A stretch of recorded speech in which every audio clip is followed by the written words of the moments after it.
Today on Doodle to Connect, we're going to take a look inside to see where our authentic self actually landed. How far down do we have to go to find our true self? Is she here? Is she here? Or is it all the way down inside? Maybe even in here, we can't even see the opening anymore. Can't get her open. Maybe it's down through a little hole in here, or in the glimmer of our eye, or in our heart. We can feel our authentic self. How about we go find her?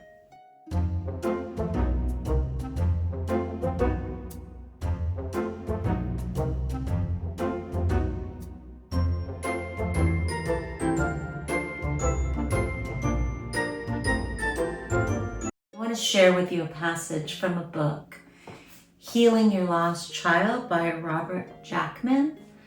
And it's just been prevalent in a lot of my work this week. And so I want to see if you can relate to it too. I was developing a narrative that I was less than or not as good as others. I took on this illusion of self and it became real.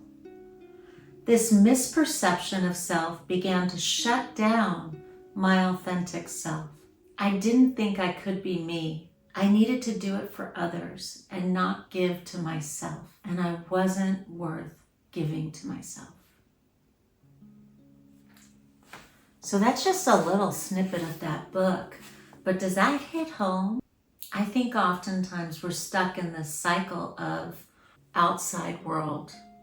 We're trained, we're conditioned, we learn how to please others. And children, the child within us, learned very smart adaptive skill, how to read and care for others so that we could get our own needs met, even if it was minimal, even if it was just to be recognized in that moment.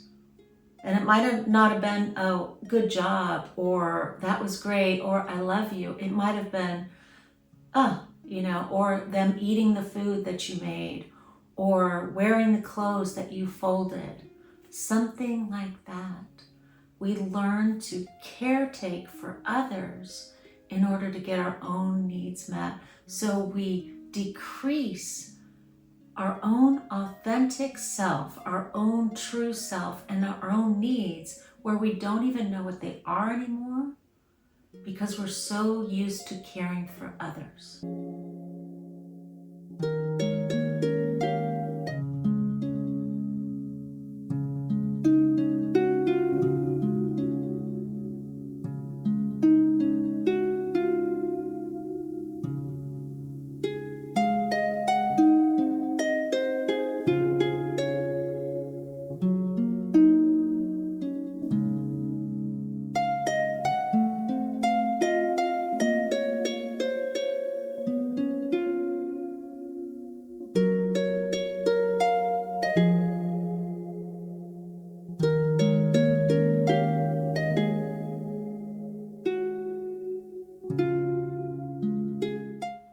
A lot of times, our authentic self stays hidden until they can peek out and see that we have become a safe person to live in.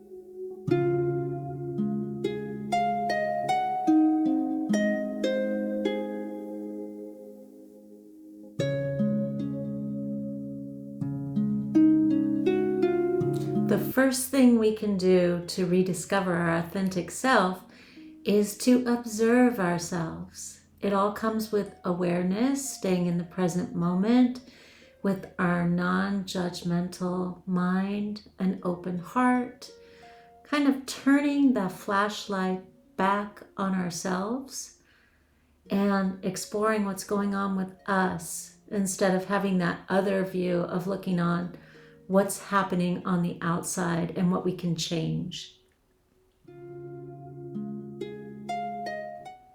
The second thing we can do is we can explore family beliefs. Oftentimes we adapt our own family's beliefs early in childhood. What other choice do we have, really? It's a very adaptive survival skill, is we just learn from those that we're raised by. So one way to learn where our authentic self went is to explore, when did my authentic self start being a little bit too much or challenging for my family?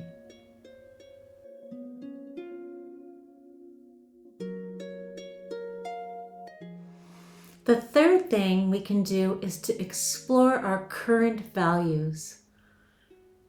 We were shaped and conditioned growing up by a lot of different environments. And now it's time that we begin to learn what our own values are. And if our authentic self has gone hidden or underground, we might not know what those are. It's time to start doing a deep dive to find out what is important to us now. Along with that, we're going to have to face our fears. It really takes a lot of courage and bravery to find our true self and to really own who we are. Number 4 is we are going to allow our adaptive self, or the self that's been living this life, that has been out and has been functioning and taking care of business and doing all the chores and the tasks and going to work and raising kids and going to school and all of the things, to talk to our authentic self. You can do this in your journal by having a conversation. You can do it by having 2 sides of the journal, one with your adaptive self and all the things it does and takes care of the whole system, and one with your authentic self and all that you're learning about your authentic self. Allow them to dialogue back and forth. Allow the adaptive self to say, this is what I've done for you, and allow the authentic self to say, thank you. Times were really hard and I needed to go underground, and I appreciate you. Just see what comes up.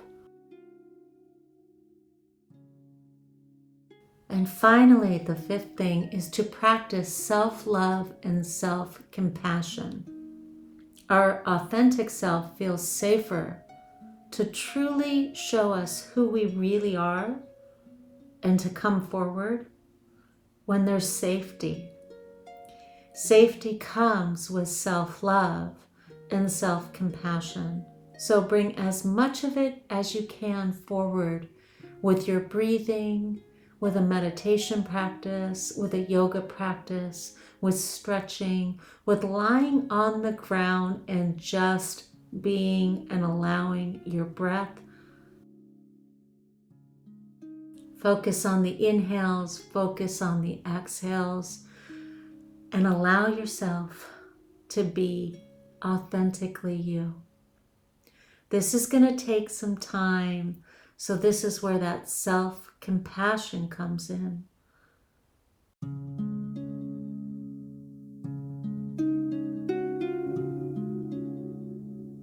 What I've found is there's always more to explore. There's always more layers, and the more open we are, then the more free those shadow places inside and those hidden parts feel that they can come forward. I know that when I'm sending a message of hurry up, or this is not okay, or it's not okay that I feel this way, that's sending in a message that I'm doing something wrong, that I'm not okay. It can lead to shame. It can lead to guilt. It can lead to, I'm bad. There's something wrong with me. And that is definitely not an open playground for exploration. That's sending a message that you're not good enough. You're not doing it right. And so as we create, as we explore, just to be able to stay as open as possible, to stay as free as possible, and to realize that there's probably more than we even realize inside, because our protective system is so wise and knows just how much we can take.